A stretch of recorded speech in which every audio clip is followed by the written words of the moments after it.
Hello mga ka-travel, this is Paul of Global Pinoy Travel and Tours.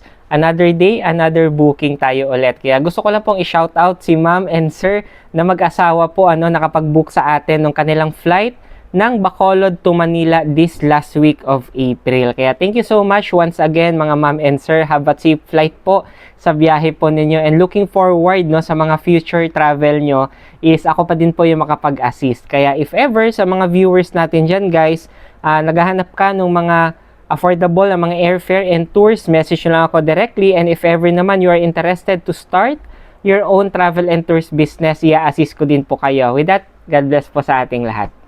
Gusto mo din bang umattend ng ating free webinar para sa travel and tours business? Message mo ako directly dito po sa aking Facebook, Messenger, or sa WhatsApp, or sa mga contact numbers ko na ilalagay dito sa screen para mabigyan kita ng invitation link para sa ating free webinar for you to know more about our travel and tours business. With that, God bless po sa ating lahat.